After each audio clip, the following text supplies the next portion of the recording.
औज़ुबिल्लाहिमिनश्शैतानिर्रजीम बिस्मिल्लाहिर्रहमानिर्रहीम। अस्सलाम वालेकुम। मैं हूँ आपकी मेज़बान नीलम शाह और मैं आप सबको लाइट ऑफ इस्लाम चैनल पर खुशामदीद करती हूँ और उम्मीद करती हूँ आप सब खैरियत से होंगे।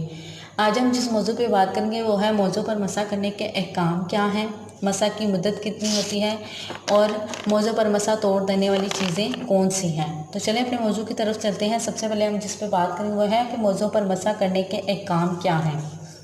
शरीयत में मौजू पर मसा करने को वज़ू में पाँव धोने के कायम मकाम रखा गया है, यानी अगर किसी शख्स ने तहारत की हालत में मोज़े पहने हों तो वो इन मौज़ों पर मसा कर सकता है और ये मसा ऐसे ही समझा जाएगा जैसे इस शख्स ने पाँव धो लिए हों। हुज़ूर अकरम सल्लल्लाहु अलैहि वसल्लम की बहुत सी अहादीस में मौज़ों से मसा करने का हुक्म साबित है। हज़रत उमर फ़ारूक रज़ी अल्लाह अन्हु फरमाते हैं कि हुज़ूर अकरम सल्लल्लाहु अलैहि वसल्लम ने इरशाद फरमाया कि मुकीम एक दिन और एक रात मसा करे और मुसाफिर 3 दिन और 3 रात से मसा करे। हज़रत मुइज़ा बिन शुबा रज़ी अल्लाह अन्हा फरमाते हैं कि मैं एक सफ़र में हुज़ूर अकरम सल्लल्लाहु अलैहि वसल्लम के हमरा था। अल्लाह के नबी सल्लल्लाहु अलैहि वसल्लम ने वज़ू किया और मैं वज़ू का पानी डाल रहा था। इस वक्त नबी सल्लल्लाहु अलैहि वसल्लम एक शामी कुर्ता पहने हुए थे जिसकी आस्तीनें तंग थीं।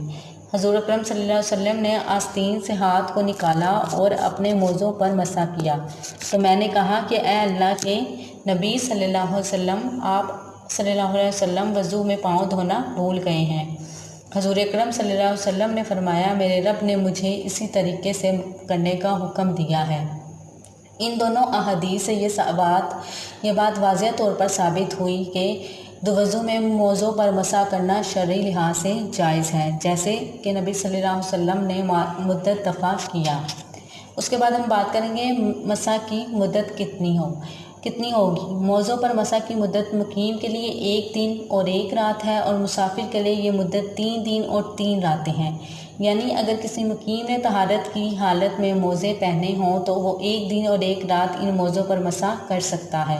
और तहारत की हालत से मुराद ये है कि जिस वक्त इस शख्स ने ये मोज़े पहने हों इस वक्त इस शख्स पर गुस्ल भी फ़र्ज़ ना हो और ये बावज़ू हो। इसी तरीके से मुसाफिर 3 दिन और 3 रातें मौज़ों पर मसा कर सकता है। और मौज़ों पर मसा करने का तरीका ये होगा कि अपने हाथ के अंदरूनी हिस्से से पाँव के ज़ाहरी हिस्से पर उंगलियों की जानिब से टुकनों की तरफ मसा किया जाए। जैसा कि बास अहादीस में आता है कि सहाबा कराम रज़ी अल्लाह अन्हा फरमाते हैं कि हम नबी सल्लल्लाहु अलैहि वसल्लम के मौज़ों के ज़ाहरी हिस्से पर मसा के आसार देखा करते थे। उसके बाद हम बात करेंगे कि मौज़ों पर मसा तोड़ देने वाली चीज़ें कौन सी हैं। अगर कोई शख्स मुकीम है 1 दिन और 1 रात और अगर मुसाफिर है तो 3 दिन और 3 रातों के बाद इसके मौज़ों का मसा टूट जाएगा। इसी तरीके से मौज़ों के उतार देने से भी मौज़ों का मसा टूट जाएगा। और अगर वो चीज़ जो वज़ू को तोड़ती है, हर वो चीज़ जो वज़ू को तोड़ती है, इससे मौज़ों का मसा भी ज़ाइल हो जाता है। अगर किसी शख्स ने मोज़े फटे हुए हों और इन मौज़ों के फटने की मिक़दार 3 उंगलियों के बराबर है तो ऐसे मौज़ों पर भी मसा करना जायज़ है। और अगर वो मिक़दार मोज़े 3 उंगलियों से ज़्यादा मिक़दार में फटे हुए हैं तो ऐसे मौज़ों पर मसा करना जायज़ नहीं है।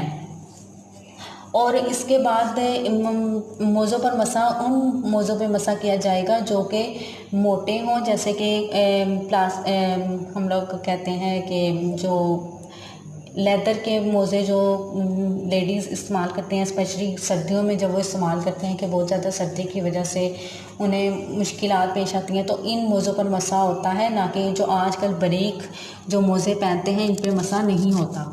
तो इसी के साथ मैं नीलम शाह आप लोगों से इजाज़त चाहती हूँ। उम्मीद करती हूँ आपको ये मौजू ज़रूर पसंद आया होगा और आप लोगों से एक रिक्वेस्ट है, इस चैनल को ज़रूर सब्सक्राइब करें, शेयर करें अपने दोस्तों के साथ और कमेंट के ज़रिए मुझे ज़रूर बताइएगा आपको ये मौजू कैसा लगा। इसी के साथ मैं नीलम शाह आप लोगों से इजाज़त चाहती हूँ। दुआ में ज़रूर याद रखिएगा। अल्लाह हाफिज़।